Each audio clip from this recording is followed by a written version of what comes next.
C'était juste en fait du plaisir de me rendre compte en fait sur place, de voir comment Adrien s'amuse en fait sur une PlayStation quoi.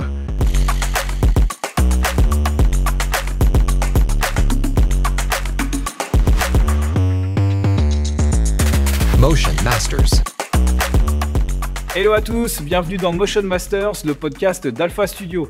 Pour ce nouveau numéro, j'ai le plaisir d'accueillir Giovanni Scott. Salut Louis. Scott, on s'est rencontrés sur le tournage d'une pub qui a été tournée donc, sur ce plateau pour la marque Bose. Est-ce que tu peux nous présenter ce projet ? J'ai tourné effectivement ma première pub de marque pour Bose, pour les nouveaux Open Ultra Earbuds. J'ai pu collaborer avec mon agence Noble. C'est pour ça que je suis ici aujourd'hui, pour qu'on en discute. Ce que je te propose, c'est qu'on découvre le résultat en images. Je vous laisse découvrir le travail de Scott et on se retrouve tout de suite.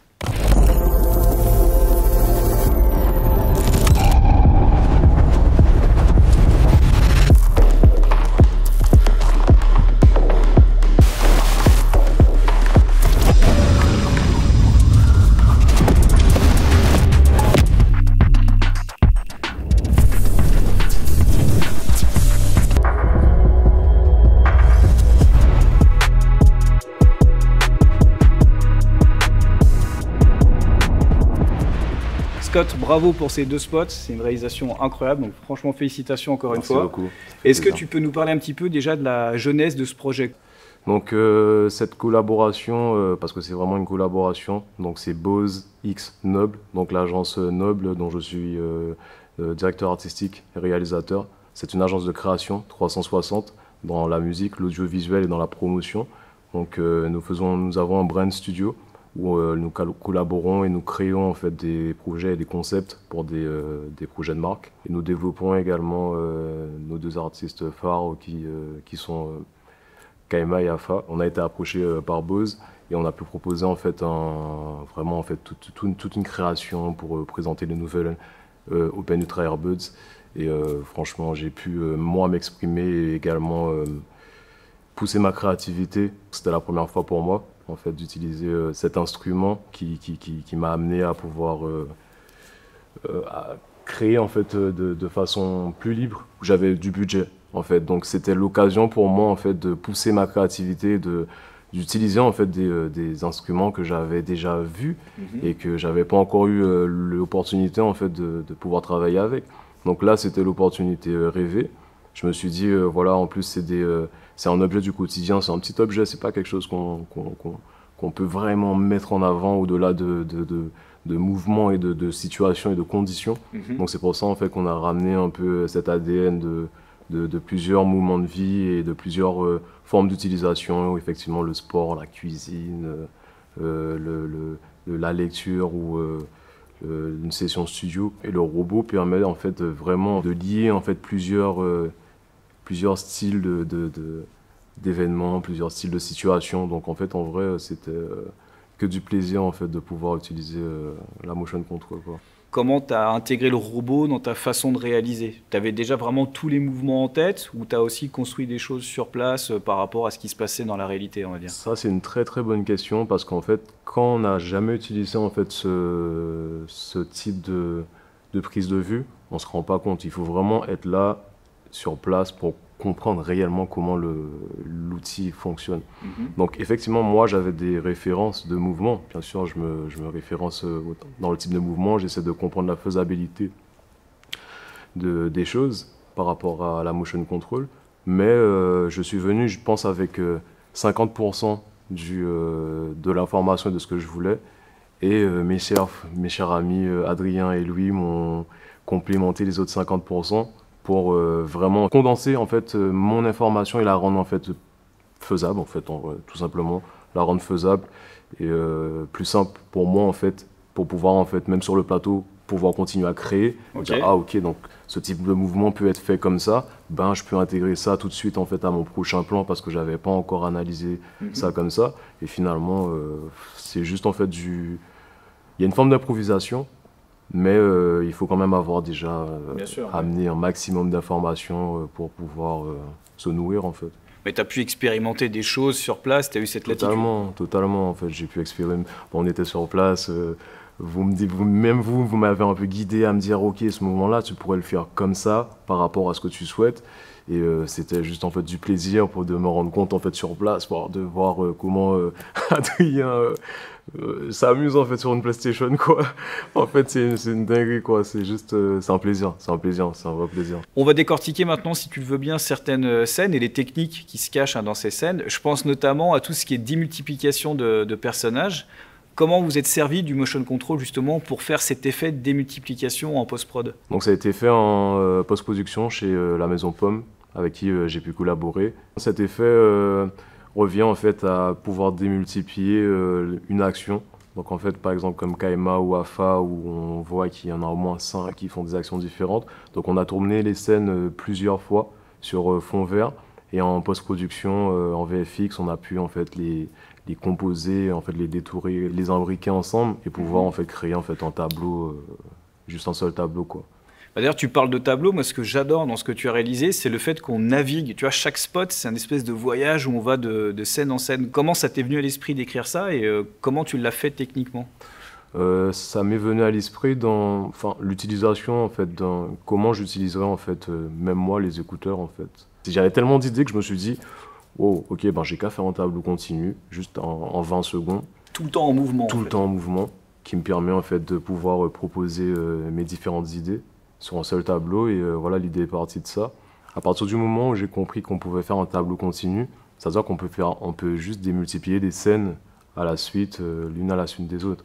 Donc à partir du moment où j'avais ce concept-là, j'ai compris que je pouvais faire du multipass et de pouvoir écrire au préalable la fin du premier mouvement et d'écrire le début du second.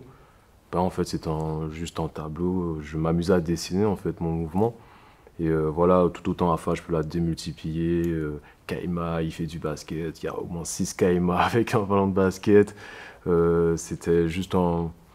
Après, c'est de l'imagination. Là, je pouvais vraiment appliquer mon imagination et laisser les choses se faire, quoi. La scène de fin du spot de Afa, avec juste son ombre, elle est extraordinaire. Magnifique. Alors, comment vous avez fait ça? Donc c'est encore une idée que j'ai imaginée, où je me suis référencé. J'avais déjà vu en fait ces petits échos des fois dans des films qui laissaient des empreintes, et je me suis dit c'est la meilleure façon et la meilleure manière de terminer le spot. Juste parce que la dernière scène, c'est un shooting photo en mouvement, où il y a plusieurs Afa qui se cut juste en passe, et elle est dans une autre position. Et je me suis dit comment terminer ce mouvement. Tac, petit écho. Et voilà quoi. Alors comment cet écho on l'a fait? On a filmé 2 fois, où on a par la suite mis en fait un spectre spécial pour la rendre en fait en X-ray, enfin toujours un peu la texture X-ray. Ouais, et voilà, juste au petit flash, placer le petit X-ray. Et voilà, le petit mouvement il continue, et l'effet il a fonctionné, quoi. Comment tu as commencé du coup? Alors on découvre ton travail là en images pendant qu'on est en train de se parler, mais voilà, qu'est-ce que tu as fait avant ces spots? Qu'est-ce que tu as réalisé comme type de prod? Mon parcours il est assez atypique. Il y a 4 ans en fait, j'étais dans un tout autre domaine qui était l'immobilier. Okay. Donc vraiment rien à voir. Et voilà, à force de circonstances et pour des raisons personnelles, j'ai quitté la Guadeloupe, où je suis arrivé sur Paris. Et ça m'a mis effectivement au début dans l'inconfort, parce que j'avais pas en fait, j'étais un peu perdu. J'avais pas encore réellement ce que je souhaitais faire par la suite. Je touchais un peu à la photo, j'aimais un peu le fait de pouvoir immortaliser un moment. Donc j'ai commencé par la photographie, j'ai continué dans cette photographie, et j'avais aussi une particularité de faire du collage. J'aimais beaucoup faire du collage digital, j'aimais prendre des formes et des designs que je kiffais et les assembler. Ça a créé un peu de ma particularité. C'est là que j'ai compris, ok, j'aime les formes, j'aime le design, et sur quel prisme je pourrais en fait l'exprimer. Et ça a été la photo.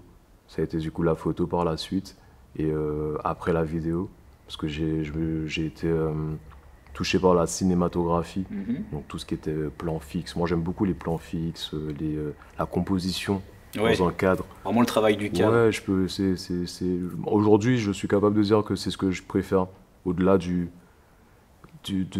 beaucoup de mouvements. Maintenant je me détache un peu du mouvement mais je m'attache un peu plus à la composition du plan. Mais c'est là où la motion control, elle m'a amené effectivement une forme de tableau en mouvement. Exactement, ouais. Tu passes d'un point A à un point B. Exactement.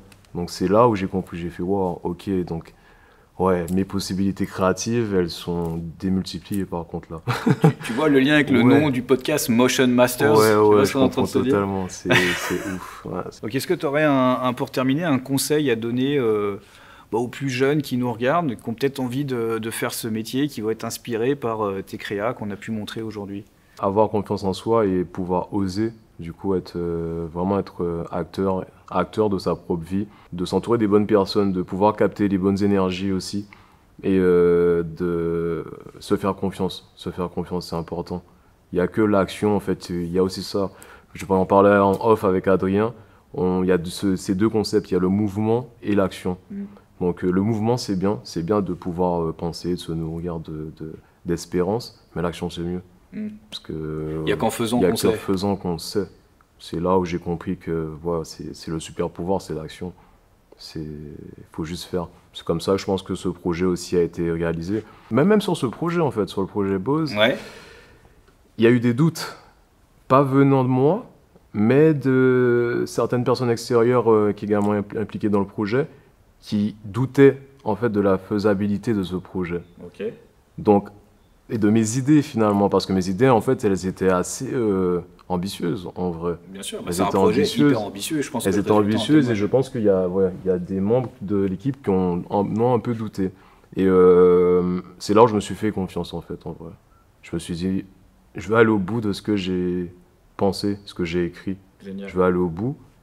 Et je vais voir en fait, je pense que je vais voir. Et là c'était l'action, parce qu'il y avait le mouvement, j'aurais pu prendre ce doute sur les épaules. Peut-être qu'ils ont raison. Machin, et voilà, en fait, finalement être sur le plateau et en train de douter finalement de ce que je fais. Parce que voilà, qu'on m'a déjà mis en doute. Mais finalement c'est la confiance. C'est la confiance. Je me suis dit, non, je vais défendre corps et âme ce que je fais. Je vais voir en termes de résultats, j'y crois. Mais au moins tu te seras donné à fond. Mais je vais donner et finalement... T'as eu raison. Tout le monde est content. Oui, c'est clair. Donc, un bon enseignement, croire en soi. Ouais, je pense que c'est ça. Super. Croire en ce qu'on fait, quoi. Merci Scott d'avoir pris le temps de venir nous voir pour ce podcast. Merci. J'espère que vous avez apprécié cet entretien, que vous avez pu apprendre des choses et que ça vous a inspiré. N'hésitez pas à vous abonner à la chaîne, à cliquer sur le bouton j'aime, à mettre la petite cloche aussi pour savoir quand de prochaines publications arriveront.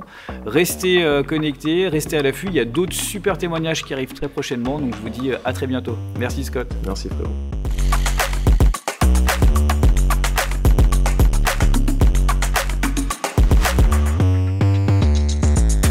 Motion Masters.